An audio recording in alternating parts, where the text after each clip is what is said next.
So this is just a short concept light video on the basic principles of CD spectroscopy.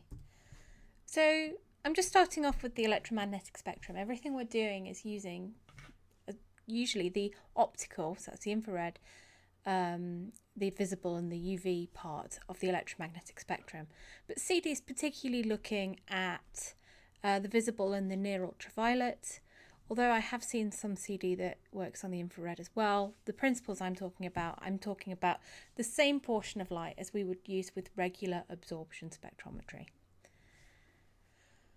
Now, CD is using the fact that a chiral molecule absorbs light differently. In polarimetry, we use this to look at how plain polarized light is rotated. In CD, I'm going to use a slightly different way to look at quite a similar effect. So just simple things, a chiral molecule will absorb light differently to an achiral molecule. Now, this chirality can be due to there being a chiral carbon, a carbon with 4 different functional groups attached, or can be due to some kind of larger structural effect within my molecule. Now, within something like proteins and DNA, the formation of either alpha helices or the DNA double helix causes this chirality within a molecule. But it's the same effect. Any chirality in a molecule will absorb light differently to an achiral molecule. Now, CD spectroscopy, circular dichroism spectroscopy, looks at how circularly polarized light is absorbed differently, whether that light is left or right-handed. Now, this idea that we can have circularly polarized light, I think, can be unusual. I'm just going to start off with how we define what we mean by right and left. So I have two basically corkscrews here. This is basically the electric field of the electromagnetic light. And I can see that as it propagates along the direction of the arrow, I have a rotation which is moving in a specific direction. Now, the direction of the arrow is pointing along the direction of propagation. Now, the detector is a reference frame, and how the reference frame works is we point our thumb back towards the source, in other words, in the opposite direction of this arrow.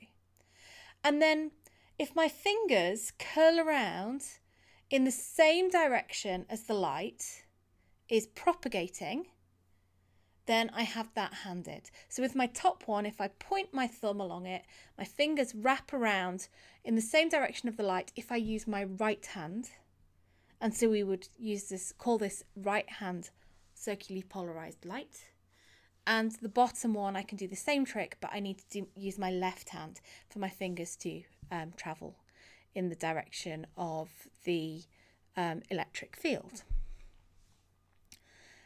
And it's this type of light, this circularly polarized light, that circular dichroism use. We look at how the right and the left is absorbed differently. Now, how do I generate left and right circularly polarized light? Well, the trick is I actually use wave plates. Now, wave plates are quite unusual. They use what we call a birefringent material. That's a material whose refractive index is different depending on which axis we look down the molecule. Now, I can send in light and have it polarized into two perpendicular fields, essentially. And my light will be slowed down differently depending on the refractive index of the material. Now, I can slow the light down a little bit or a lot. And what my wave plate does is it changes its size very slightly. And as it changes its size, I end up with the one wave either being a quarter wave behind or a quarter wave ahead of the other wave. When I combine these two waves back together again, when it comes out of the birefringent material, I get this circularly polarized light. So I need two refractive indices to do this. And we offset by either a quarter wave forward or back. Now, I put this into a specific part of the CD spectrometer, which we'll meet later, but otherwise the CD spectrometer is exactly the same as a UV vis. Now, this wave plate goes into something we call a photoelastic modulator.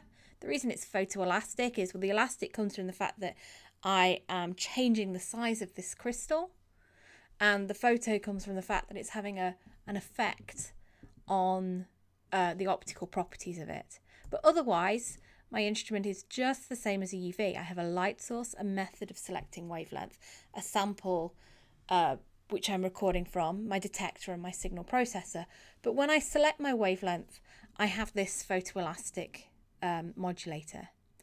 I need to couple my wavelength selection and my photoelastic modulator because I will need to change how much my crystal changes shape depending on the wavelength of light. Something with a long wavelength of light, I'm going to need to change the shape of it more to get that quarter wave offset than something with only a short wavelength of light.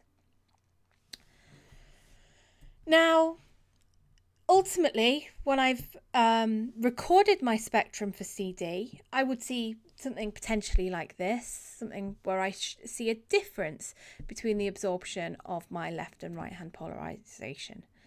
And I define my CD, my circular dichroism, as the difference between the absorption of left hand polarized light and right hand polarized light. Now, if I have something which is absorbing the left hand more strongly, I will see it as a positive part of the signal. And if it's absorbing the right hand polarized light more strongly, I will see it as a negative part of the spectrum. Ultimately, when I'm expecting you to look at CD spectrum, I'm just expecting you to pick up the basics. Do I see a positive or negative thing? What part of the wavelength do I see this in? Is this a molecule that itself is chiral, or is it an induced chirality by binding to another molecule?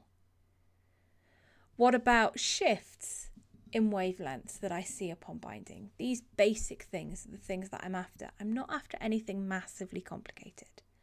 I hope this helps. I'll be back with more.